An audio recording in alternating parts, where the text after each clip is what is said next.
ವೇದಿಕೆ ಮೇಲಿರ್ತಕ್ಕಂಥ ನನ್ನ ಆತ್ಮೀಯರಾದಂಥ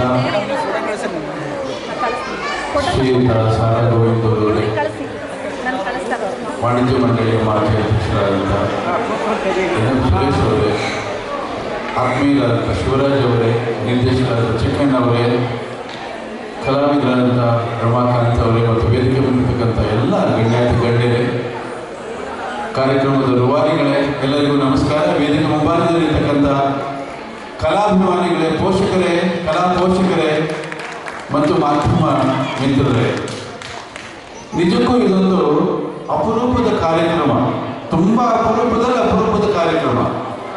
ಕಲಾ ಸೇವೆಗೆ ನೂರಾರು ರೂಪುರೇಷೆಗಳಿರುತ್ತೆ, ಆದರೆ ಈ ರೀತಿಯ ಕಲಾ ಸೇವೆ ಮಾಡೋದಿದೆಯಲ್ಲ, ಇದು ಅದ್ಭುತ.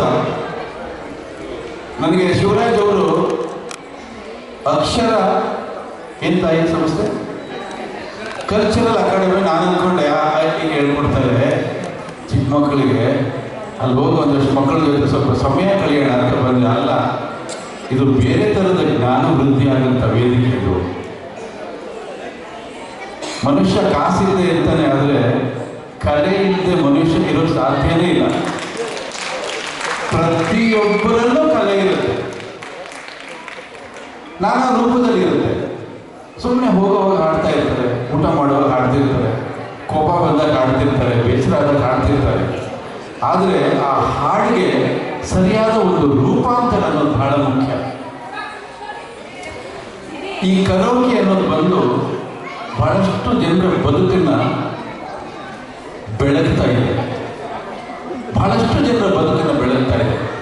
ಆ ಟ್ರ್ಯಾಕ್ ಹಾಕ್ಕೊಂಡು ಸುಂದರವಾದ ಸಾಹಿತ್ಯದ ಸಾಲುಗಳನ್ನು ನಾನು ವೇದಿಕೆಯಲ್ಲಿ ಕೂತಾಗ ಒಂದೆರಡು ಹಾಡು, ನನ್ನ ಚಿತ್ರದೇ ಹಾಡುಗಳನ್ನು ಅವರು ಹಾಡಿದ್ರು. ಅವರಿಬ್ಬರು ಚೆನ್ನಾಗಿ ಹಾಡಿದ್ರಿ, ನೀವು ಶಬ್ದವೇದಿ ಚಿತ್ರದ ಹಾಡನ್ನು ಚೆನ್ನಾಗಿ ಹಾಡಿದ್ರಿ. ಹೀಗೆ ಅವರಿಗೆ ಟ್ರೈನಿಂಗ್ ಕೊಡುವಂಥ ಶಾಲೆ, ಅದು ತಾಯಿ ಟ್ರೈನಿಂಗ್ ಕೊಡುವಂಥ ಶಾಲೆ. ಶ್ರದ್ಧಾ ಭಕ್ತಿಯಿಂದ ಕಲಿತ್ರೆ ಅದು ಖಂಡಿತ ನಿಮ್ಮನ್ನು ಕೈ ಬಿಡಲ್ಲ. ನಿತ್ಯ ಊಟ ಹಾಕುತ್ತೆ, ಜೊತೆಯಲ್ಲಿ ಹೆಸರನ್ನು ಕೊಡುತ್ತೆ, ಹೆಸರನ್ನು ತುಂಬ ದೊಡ್ಡ ಮಟ್ಟಕ್ಕೆ ಕೊಡುತ್ತೆ. ಯಾವತ್ತೂ ಕಲೆಯನ್ನು ಯಾರು ನಂಬಿ ಬದುಕ್ತಾರೋ ಆ ಕಲಾ ತಾಯಿಯ ಅವರಿಗೆ ಕೈ ಬಿಟ್ಟಿದ್ದು ಉದಾಹರಣೆನೇ ಇಲ್ಲ. ಅದಕ್ಕೆ ಬಹಳಷ್ಟು ಉದಾಹರಣೆಗಳು ನಮ್ಮಲ್ಲಿ ಇದ್ದಾವೆ. ಈ ವೇದಿಕೆಯಲ್ಲಿ ನನ್ನ ಪರಮ ಆಪ್ತರು ಸಾರಾ ಗೋವಿಂದ್ ಅವರು ಕೂತ್ಕೊಂಡಿದ್ದಾರೆ. ಅವರು ಹೇಳಿದ್ರು, ಕೆಲವೇ ದಿನಗಳ ಹಿಂದೆ ಈ ವೇದಿಕೆ ಕನ್ನಡೀಕರಣವಾಗಿತ್ತು. ನೋಡಿ, ಎರಡು ಅರ್ಥ ಇದೆ. ಕನ್ನಡೀಕರಣ ಅಂದರೆ ಕನ್ನಡದಿಂದಲೇ ತುಂಬಿ ತುಳುಕೋದು, ಕನ್ನಡೀಕರಣ ಅಂದರೆ ನಮ್ಮನ್ನು ನಾವು ನೋಡ್ಕೊಳ್ಳೋದು. ಸಾರಾ ಗೋವಿಂದ್ ಅವರಲ್ಲಿ ನಿಮ್ಮನ್ನು ನೀವು ನೋಡ್ಕೊಳ್ಬೋದು, ಅದು ಕನ್ನಡೀಕರಣ ಅಂತ ಅರ್ಥ ಆಗಿರ್ಬೇಕು ನಿಮಗೆ. ನನಗೊಂದು 35 ವರ್ಷದಿಂದ ಅವರು ಪರಿಚಯ. ಅದಕ್ಕೆ ಮೊದಲು ಅವರ ಹೆಸರನ್ನು ಕೇಳ್ತಾ ಇದ್ದೆ ನಾನು. ಹೋರಾಟ ಅಷ್ಟೇ ಗೊತ್ತಿದ್ದೀನಿ. ಯಾವಾಗ ಅವರ ಹತ್ತಿರ ಆದರೂ ಅದಾದ್ಮೇಲೆ ಅಂತಾಯಿತು ಅವರ ಹೋರಾಟದ ಮಿತಿ ಯಾವ ರೀತಿ ಇತ್ತು. ನಾಡು ನುಡಿ ನೆಲ ಜಲ ಅಂದರೆ ಅರ್ಧರಾತ್ರಿ ನಿಂತು ಕೂತ್ಕೊಂಡು ಹೋರಾಟ ಕಲಿಯುವಂಥ ಗಟ್ಟಿತನ, ಅವರು ನಿಸ್ವಾರ್ಥವಾದ ಸೇವೆಯನ್ನು ಮಾಡ್ತಾ ಇಡೀ ಬದುಕನ್ನೇ ಹೋರಾಟಕ್ಕೋಸ್ಕರ ಮುಡಿಪಾಗಿಟ್ಟಂಥ ಕನ್ನಡ ನಾಡಿನ ಹೆಮ್ಮೆಯ ಪುತ್ರ ಸಾರಾ ಗೋವಿಂದರು. ಆ ಕಾರ್ಯಕ್ರಮಕ್ಕೆ ನಾನು ಬರೋಕ್ಕಾಗಲಿಲ್ಲ ಕಾರಣಾಂತರದಿಂದ. ಆದರೆ ಕಾರ್ಯಕ್ರಮ ನೋಡಿದಾಗ ನನಗನ್ನಿಸ್ತು, ಅವರ ಒಂದು ಸಾಧನೆಗೆ ಅವರು ಬಂದಂಥ ಹಾದಿ ಏನಿದೆ ಅದಕ್ಕೆ ದೊಡ್ಡ ವೇದಿಕೆ ಒಂದು ಬೇಕಾಗಿತ್ತು. ದೊಡ್ಡ ಒಂದು ಪ್ಯಾಲೇಸ್ ಗ್ರೌಂಡ್ ಅಂತ ಒಂದು ದೊಡ್ಡ ಜಾಗದಲ್ಲಿ ಅವರಿಗೆ ಏನಾದರೂ ಸಮಾರಂಭ ಮಾಡಿದರೆ, ಸನ್ಮಾನ ಮಾಡಿದರೆ ನಾಡಿನ ಮೂಲೆ ಮೂಲೆಯಿಂದ ಲಕ್ಷಾಂತರ ಅಭಿಮಾನಿಗಳು ಬರ್ತಾ ಇತ್ತು. ಆಮೇಲೆ ಅವರ ಚಿತ್ರಪಟಗಳನ್ನು ಪ್ರದರ್ಶನಕ್ಕೆ ಇಟ್ಟಿದ್ದಂತೆ. ಅದನ್ನೆಲ್ಲ ನೋಡೋದಕ್ಕೆ ಒಂದು ದಿನ ಬೇಕು, ಯಾಕೆಂದರೆ ನಿಮ್ಮ ಸಾಧನೆ ಎಷ್ಟು ದೊಡ್ಡದಿದೆ. ಸಣ್ಣದಾಗಿ ಬಡಿಸೋದಲ್ಲ, ಅದು ಯಾವುದೋ ಒಂದು ಅರ್ಧ ಗಂಟೆಯಲ್ಲಿ 1 ಗಂಟೆಯಲ್ಲಿ ಮಾಡಿ ಮುಗಿಸೋದಂಥದ್ದಲ್ಲ. ಏನು ಇವರು ಗೌರಿ ಪ್ರಸಾದ್ ಅವರು ಬೆಳಗ್ಗೆಯಿಂದ ಸಂಜೆವರೆಗೂ ಮಾಡ್ತಿದ್ದಾರೆ, ಅದೇ ರೀತಿ ನಿಮ್ಮದು ಕೂಡ ಬೆಳಗ್ಗೆಯಿಂದ ಸಂಜೆವರೆಗೂ ಮಾಡುವಂಥ ಕಾರ್ಯಕ್ರಮ. ಅದು ನನಗೆ ಭಾಳ ಸಂಕಟ ಆಗ್ತಿದೆ. ನನಗೊಂಚೂರು ಅವಕಾಶ ಕೊಟ್ಟಿದ್ರೆ ಅವ್ರ ಬಗ್ಗೆ ಒಂದು ಸಣ್ಣ ಕಿರುಚಿತ್ರ ಮಾಡಿಕೊಡ್ತಾ ಇದ್ದೀವಿ, 15 ನಿಮಿಷದ್ದು. ತುಂಬ ರೋಚಕವಾದಂಥ ಘಟ್ಟಗಳು, ರೋಚಕವಾದಂಥ ಕಥಾನಕ ಅವ್ರ ಬದುಕಿನಲ್ಲಿ ನಡೆದಿದೆ, ನಾವೆಲ್ಲ ನೋಡಿದ್ದೀವಿ. ಎರಡೆರಡು ವಿಷಯ ಈ ವೇದಿಕೆ ಮೇಲೆ ನಾನು ಹೇಳ್ತೀನಿ, ನಿಮಗೆಲ್ಲ ಗೊತ್ತಿಲ್ಲ. ಅಣ್ಣವರು ಕಾಡಿಗೆ ಹೋಗುವಾಗ ಅವ್ರ ಮಗಳ ಮದುವೆ ನಿಶ್ಚಯ ಆಗಿತ್ತು, ದಿನಾಂಕ ಗೊತ್ತಾಗಿತ್ತು, ಎಲ್ರಿಗೂ ಇನ್ವಿಟೇಷನ್ ಕೊಟ್ಬಿಟ್ಟಿದ್ರು. ಅಣ್ಣವರು ಕಾಡಿಂದ ಬರೋವರೆಗೂ ಆ ಮಂಗಳ ಕಾರ್ಯ ನಡೀಬಾರ್ದು ಅಂತೇಳಿ ಅದನ್ನು ಮುಂದಕ್ಕೆ ಹಾಕಿದ್ರು. ಯಾರೂ ಆ ಕೆಲಸ ಮಾಡೋಕ್ಕೆ ಸಾಧ್ಯನೇ ಇಲ್ಲ. ನಮ್ಗೆ ತುಂಬ ಎಮೋಷನಲ್ ಆದಂಥ ಸಂದರ್ಭ ಅದು. ಜೊತೆಯಲ್ಲಿ ಅಣ್ಣವರು ಕಾಡಿಗೆ ಹೋದಾಗ ಇಡೀ ರಾಜ್ಯದಲ್ಲಿ ತಮ್ಮ ಅಭಿಮಾನಿಗಳನ್ನು ಶಾಂತ ರೀತಿಯಿಂದ ಇರುವಂಥ ಒಂದು ಅದ್ಭುತವಾದ ವ್ಯವಸ್ಥೆ ಮಾಡಿದಂಥ ನಾಯಕರು ಸಾರಾ ಗೋವಿಂದರು. ಬೇರೆ ಯಾರೇ ಆಗಿದ್ರು ಕೂಡ ಇಡೀ ರಾಜ್ಯ ರಕ್ತಪಾತವಾಗ್ತಿತ್ತು. ಅದನ್ನು ತಡೆದು ಶಾಂತಿಯಿಂದ ವರ್ತನೆ ಮಾಡಿ ನಾಡಿಗೆ ಹೆಮ್ಮೆ ತರುವಂಥ ಕೆಲಸವನ್ನು ಸಾರಾ ಗೋವಿಂದವರು ಮಾಡಿದ್ರು. ನೋಡಿ ಅಂತ ಬಹಳ ಬಹಳ ಕಷ್ಟ ಆ ಕೆಲಸ ಮಾಡೋದಕ್ಕೆ. ಪ್ರತಿಯೊಬ್ಬ ಅಭಿಮಾನಿಯಲ್ಲೂ ಎಷ್ಟು ಆಕ್ರೋಶ ಇತ್ತು ಅನ್ನೋದನ್ನು ಯಾರು ಊಹಿಸ್ಕೊಂಡಿರೋಕ್ಕೆ ಸಾಧ್ಯ ಇಲ್ಲ. ಅದನ್ನು ಹಾಗೆ ಶಮನ ಮಾಡಿ ಅವರ ಬರುವಿಕೆಯನ್ನು ಕಾಯುವಂಥ ಒಂದು ಕೈಂಕರ್ಯವನ್ನು ಶುರು ಮಾಡಿ ಅದರಲ್ಲಿ ಗೆದ್ದರು ಸಾರಾ ಗೋವಿಂದರು. ಅಂಥ ಸಾಧಕನಿಗೆ ಈ ವೇದಿಕೆ ಸನ್ಮಾನ ಮಾಡಿದೆ ಅಂದರೆ ಹಲವಾರು ಕಾರ್ಯಕ್ರಮಗಳು ನಡೆದಂಥ ಈ ವೇದಿಕೆಗೆ ನಾವು ಧನ್ಯವಾದಗಳನ್ನು ಹೇಳ್ತಾ ಇದ್ದೀವಿ. ಇವತ್ತು ಈ ಕಾರ್ಯಕ್ರಮ ಮಾಡಿಕೊಟ್ಟಂಥ ಗೌರಿ ಪ್ರಸಾದ್ ಅವರು, ಅವರ ಸಂಸ್ಥೆ ದೊಡ್ಡ ಮಟ್ಟಕ್ಕೆ ಬೆಳೆಯಲಿ, ಹಲವಾರು ಪ್ರತಿಭೆಗಳು ಅವರ ಸಂಸ್ಥೆಯಿಂದ ನಾಡಿಗೆ ಬಂದು ಬೆಳಕಾಗಲಿ ಅಂತ ಹೇಳ್ತಾ ನನ್ನನ್ನೇ ಈ ಕಾರ್ಯಕ್ರಮಕ್ಕೆ ಕರೆಸಿ ಎರಡು ಮಾತಾಡೋದಕ್ಕೆ ಅವಕಾಶ ಮಾಡಿಕೊಟ್ಟಂಥ ಈ ಸಂಸ್ಥೆಗೆ ಧನ್ಯವಾದಗಳನ್ನು ಹೇಳ್ತೀನಿ. ಅದೇ ರೀತಿ ಶಿವರಾಜ್ ಅವರು ಧನ್ಯವಾದಗಳನ್ನು ಹೇಳ್ತೀನಿ. ಶಿವರಾಜ್ ಅವ್ರ ಬಗ್ಗೆ ನಾನು ತುಂಬ ಮಾತಾಡಬೇಕು, ಅದನ್ನೇ ಮಾತು ಹೇಳ್ತೀನಿ. ಸದಾ ಕನ್ನಡದ ಕಾಳಜಿ ಇರ್ತಕ್ಕಂಥ ಬೆಂಗಳೂರಿನ ಅದ್ಭುತವಾದಂಥ ಕಾರ್ಪೊರೇಟ್ ಯಾರಪ್ಪ ಅಂದರೆ ಶಿವರಾಜ್. ಅವ್ರ ಕ್ಷೇತ್ರದಲ್ಲಿ ಸದಾ ಕನ್ನಡದ ಕೆಲಸ ನಡೀತಾನೇ ಇರುತ್ತೆ. ಈಗಲೂ ಕೂಡ ದೇಸಿ ಕಾರ್ಯಕ್ರಮ ನಡೀತಾ ಇದೆ, ದೇಸಿ ಸಂಗೀತದ ಕಾರ್ಯಕ್ರಮ ನಡೀತಾ ಇದೆ. ಅಲ್ಲಿ ಹೋಗಬೇಕಾಗಿತ್ತು ಅವರು, ಆದರೆ ಇಲ್ಲಿ ಬಂದಿದ್ದಾರೆ. ನಾಳೆ ನಾನು ಹೋಗಿ ಸೇರ್ತಾ ಇದ್ದೀನಿ ಅಲ್ಲಿ. ಹಾಗಾಗಿ ಅವರಿಗೆ ಅಭಿನಂದನೆಗಳನ್ನು ಹೇಳ್ತಾ ಮತ್ತೊಮ್ಮೆ ಈ ಸಂಸ್ಥೆಗೆ ಶುಭವಾಗಲಿ ಅಂತ ಹೇಳ್ತಾ ನನ್ನ ಮಾತು ಮುಗಿಸ್ತಾ ಇದ್ದೀನಿ. ನಮಸ್ಕಾರ. ಸಿರಿಗನ್ನಡಂ ಗೆಲ್ಲಿ, ಸಿರಿಗನ್ನಡಂ ಬಾಳು. ನಮಸ್ಕಾರ. ಇದೆ ಅಂದರೆ ನೀವು ಮಾತಾಡೋದಿಲ್ಲ, ಅದು ನೆನಪು ಬಂತು. ಅದಕ್ಕೆ ಒಂದೇ ಒಂದು ಘಟನೆ ಹೇಳ್ಬಿಟ್ಟಿತ್ತು. ಇದು ರಾಜ್ಕುಮಾರ್ ಅವರ ಕಿಡ್ನಾಪಾದ ಸಂದರ್ಭದಲ್ಲಿ ನನಗೆ ಅದೆಲ್ಲ ಮಾತಾಡಬೇಕು ಅನಿಸ್ಲಿಲ್ಲ. ನಾರಾಯಣವರು ಮಾತಾಡಿದ ಮೇಲೆ ಒಂದು ಘಟನೆನ ನನ್ನ ಮುಂದೆ ಹೇಳೋದಕ್ಕೆ ನಾನು ಇಷ್ಟಪಡ್ತೀನಿ. ಅವತ್ತು ಭೀಮನ ಅಮಾವಾಸ್ಯೆ, ರಾಜ್ಕುಮಾರ್ ಅವರು ಅಪಹರಣ ಆಗ್ತಾರೆ. ಒಂದೂವರೆ ಗಂಟೆಗೆ ಅಮ್ಮವರು ಗಾಜೂರಿಂದ ಮುಖ್ಯಮಂತ್ರಿಗಳನ್ನ ಭೇಟಿಯಾಗಿ ಮನೆಗೆ ಬರ್ತಾರೆ ಮಧ್ಯರಾತ್ರಿ. ನನಗೆ 3 ಗಂಟೆಗೆ ಒಂದು ದೂರವಾಣಿ ಬರುತ್ತೆ ಮನೆಯಿಂದ, ಅರ್ಜೆಂಟ್ ಮನೆಗೆ ಬರಬೇಕಂತೆ ಅಮ್ಮವರು ಕರೀತಾ ಇದ್ದಾರೆ. ಅಲ್ಲೇ ನಾನು ಯೋಚನೆ ಮಾಡಿದೆ, 3 ಗಂಟೆಗೆ ಕರೀತಾ ಇದ್ದೆ ಏನೇನಾಗಿರ್ಬೋದು ಅಲ್ಲಿ, ಇದು ನನಗೆ ಆಗಲ್ಲ. ಸರಿ ಹೋಗ್ತಾ ಇದ್ದೆ. ಹೋದ ತಕ್ಷಣ ಅಲ್ಲಿ ಕೆಂಪಯ್ಯನವರು ಸಿಕ್ಕಿದ್ರು. ಒಳಗಡೆ ಹೋದೆ. ಅವ್ರು ಹೇಳಿದ್ದಕ್ಕೆ ನಾನು ಹೇಳ್ತಾ ಇದ್ದೀನಿ. ಒಳಗಡೆ ಹೋದಾಗ ಅಮ್ಮವ್ರ ರೂಮ್ಗೆ ನನ್ನನ್ನು ರಾಗಣ್ಣ ಕರ್ಕೊಂಡು ಹೋದ ತಕ್ಷಣ ನೋಡಿ, ನಮಗೆ ಬೈಬೋದು, ಹೊಡಿಬೋದು, ಏನು ಬೇಕಾದ್ರೂ ಮಾಡ್ಬೋದು. ಅವ್ರಿಗೆ ಆ ಅಧಿಕಾರ ಇದೆ. ಯಾಕೆಂತ ಹೇಳಿದ್ರೆ ಅವರಿಂದ ನಾನು ಬೆಳೆದವರು. ಅವರ ಹೊತ್ತು ನನ್ನನ್ನು ಒಳಗಡೆ ಕರ್ಕೊಂಡೋಗಿ ಒಂದೇ ಮಾತಿದ್ರು, ನೋಡವ ನಿಮ್ಮ ಅಣ್ಣನ ವೀರಪ್ಪ ಅಪಹರಣ ಮಾಡಿಬಿಡ್ತಾನೆ, ನನಗೆ ತಡ್ಕೊಳಕ್ಕಾಗಿಲ್ಲ. ನನಗೆ ಗೊತ್ತು ನೀನು ಹೇಗಿರ್ತಿದ್ದೆ ಅಂತ. ನಾನು ಒಂದು ಮಾತು ಕೇಳ್ತೀನಿ, ಅದನ್ನು ನಡೆಸ್ಕೊಡೋದು. ಅಮ್ಮ ಹೇಳಿದೆ ಏನು ಅಂದರೆ, ಸೆರಗನ್ನು ಒಡ್ಡಿ ನೀನು ಈ ರಾಜ್ಯದಲ್ಲಿ ಶಾಂತಿ ಕಾಪಾಡಬೇಕು, ಇಲ್ಲ ಅಂದರೆ ನಿಮ್ಮ ಅಣ್ಣ ವಾಪಸ್ ಬರೋದಿಲ್ಲ. ಇದನ್ನು ವೀರಪ್ಪನ್ ಹೇಳಿದ್ದಾನೆ. ಆ ಸಂದರ್ಭದಲ್ಲಿ ನಾನು ಶಾಂತಿ ಕಾಪಾಡಲೇಬೇಕಾಯಿತು. ಬಹಳಷ್ಟು ಜನ ಬೇರೆ ಬೇರೆ ರೀತಿ ನನ್ನನ್ನು ಅಂದರು, ನಿಮಗೆ ಗಂಡಸ್ತನ ಇಲ್ವಾ, ನಿಮಗೆ ಶಕ್ತಿ ಇಲ್ಲ, ಏನೇನಿಲ್ಲ, ಏನೆಲ್ಲ ಹೇಳಿದ್ರು. ಎಲ್ಲ ಸಹಿಸ್ಕೊಂಡೆ. ಯಾಕೆಂದರೆ ರಾಜ್ಕುಮಾರ್ ಅವರ ಕಾರಣದಿಂದ ನಮಗೆ ಈ ಊರಿಗೆ ಬರಬೇಕಾಗಿತ್ತು. ಹಾಗಾಗಿ ಎಲ್ಲವನ್ನೂ ಸಹಿಸ್ಕೊಂಡೆ. ಅವತ್ತಿನ ದಿನ ನಾನೆಲ್ಲ ಕಲಾವಿದರು, ಚಿತ್ರರಂಗ, ಇಡೀ ಚಿತ್ರರಂಗ ಮಾಸಾಗಿ ಒಂದೇ ಒಂದು ಕಡೆ ನಮ್ಮ ಅಭಿಮಾನಿಗಳನ್ನ ನಾವು ಈ ಕಡೆ ಸೆಳೆದು ಪೂಜೆ ಪುನಸ್ಕಾರ ಅಂತ ಹೇಳಿ ಅದನ್ನು ಮಾಡಿದಾಗ ಎಲ್ಲ ಶಾಂತಿಯುತವಾಗಿ ನಡ್ಕೊಂಡು ಹಾಸನದಲ್ಲಿ ರಾಜ್ಕುಮಾರ್ ಅಭಿಮಾನಿಗಳ ಸಂಘ ಒಂದು ಬಂದ್ಗೆ ಕರೆಯನ್ನು ಕೊಟ್ಟಿದ್ರು. ರಾಜ್ಕುಮಾರ್ ಅವರು ಬಿಡುಗಡೆ ಆಗಬೇಕು ಆಕ್ರೋಶ ಬಂದ್ಗೆ ಕರೆಯನ್ನು ಕೊಟ್ಟು ಆ ಸಾರ್ವಜನಿಕ ಸಭೆಯನ್ನು ನಾನು ಉದ್ದೇಶಿಸಿ ಭಾಷಣ ಮಾಡಬೇಕಾಗಿತ್ತು.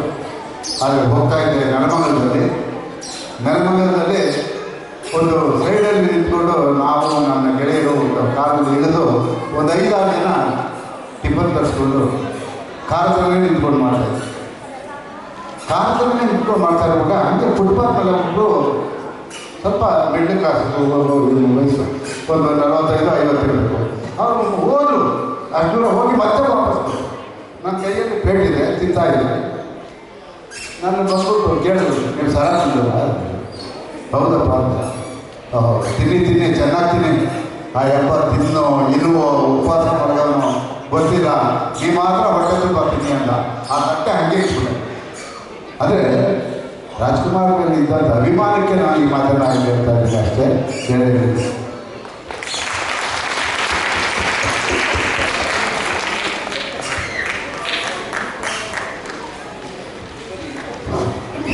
ಶ್ರೀಯುತ ಎಸ್ ನಾರಾಯಣ್ ಅವರು ಅದ್ಭುತವಾಗಿ ಮಾತನಾಡಿದ್ದಾರೆ. ಶಬ್ದವೇದಿ, ಚಂದ್ರಚಕೋರಿ, ಚೈತ್ರದ ಪ್ರೇಮಾಂಜಲಿ, ತವರಿನ ತೊಟ್ಟಿಲು ಈ ಚಿತ್ರಗಳನ್ನು ನೋಡಿಕೊಂಡು ಬೆಳೆದಂಥವರು ನಾವೆಲ್ಲರೂ ಕೂಡ. ಇಂತಹ ಅದ್ಭುತ ಕನ್ನಡದ ಚಿತ್ರರಂಗದ ಕಲಾವಿದರಿಗೆ ಒಂದು ಜೋರಾದ ಚಪ್ಪಾಳೆ. ಹಾಗೂ ಶ್ರೀಯುತ ಸಾರಾ ಗೋವಿಂದವರು ಕೂಡ ಅವರ ಮಾತಿಗೆ ತಮ್ಮ ಮಾತನ್ನು ಸೇರಿಸಿ ಎಲ್ಲರನ್ನು ಮನರಂಜನೆಗೊಳಿಸಿದ್ದಾರೆ. ಮತ್ತೊಂದು ಜೋರಾದ ಚಪ್ಪಾಳೆ ಬರಬೇಕು.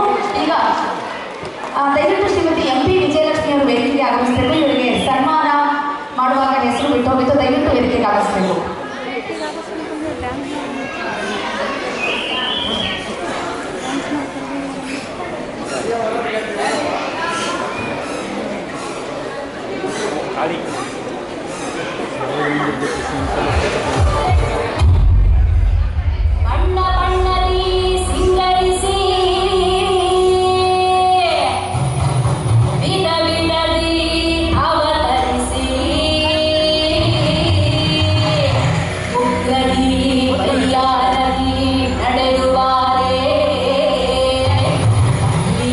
ಜಗವನ್ನೇ ಕಾಯುತ್ತಿರೋ ಕಾಳಿಯಮ್ಮ.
ಒಂದೆರಡು ಮಾತಾಡ್ತೀನಿ ಈಗ ಮೇಡಮ್ ಅವ್ರಿಗೆ ನಿಮಗೆ ಅವಾಗ ಹೇಳಿ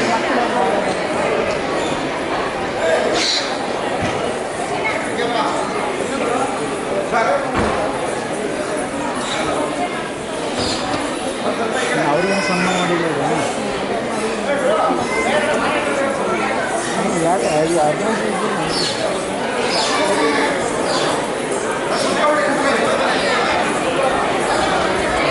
ಕರೆಕ್ಟ್ ಮಾಡಿದೆ ನಾನು ಸನ್ಮಾನ ಮಾಡಿದ್ರೆ ಬುಕ್ ಕೊಡ್ತಿದ್ದೆ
ವೇದಿಕೆ ಮೇಲಿರ್ತಕ್ಕಂಥ ನಮ್ಮ ಸರಾಗೋವಿಂದ್ರ ಸರ್, ಹಾಗೆ ಎಸ್ ನಾರಾಯಣ ಸರ್ ಅವರು, ಹಾಗೆ ಎಲ್ಲ ವೇದಿಕೆ ಮೇಲಂಥ ಗಣ್ಯರಿಗೂ ನಮಸ್ಕಾರ.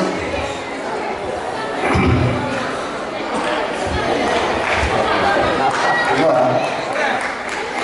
ನಾನು ರವಿಚಂದ್ರನವರ 3 ಚಿತ್ರಗಳನ್ನ ಮಾಡಿದೆ. ಜಾಣ, ಚೋರ ಕಿಚ್ಚವರ, ಕನಸುಗಾರ. ಈ 3 ಪಿಕ್ಚರ್ಗಳನ್ನ ನಾನು ಮಾಡಿದ್ದೆ. ಇವತ್ತು ಅಲ್ಲಿ ವೇದಿಕೆಯಲ್ಲಿ ಕೂತ್ಕೊಂಡು ನೋಡಿದ ತಕ್ಷಣ ಏನು ರವಿಚಂದ್ರನ ಯಾಕೆ ಆಗ್ತಿತ್ತು ಅಂತ ಹೇಳಿ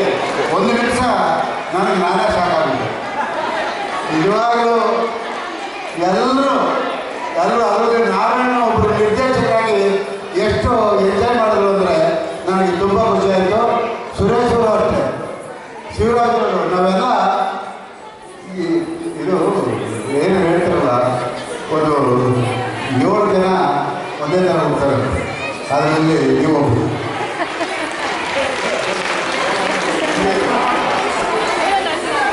ನಾನೇನು ಸರ್ ಅವ್ರ ಕಾಲದವರು ರವಿಚಂದ್ರ ಸರ್ಗೆ ಯಾರು ಹೋಗೋಕ್ಕಾಗಲ್ಲ. ಅವ್ರು ಇರೋದು ಕರ್ನಾಟಕಕ್ಕೆ ಒಬ್ಬರೇ ರಿಜಿಸ್ಟರ್ ಅಲ್ವಾ? ಇಲ್ಲ ಅಲ್ಲ, ನೆರವು ಅಷ್ಟೇ ನಾನು. Thank you.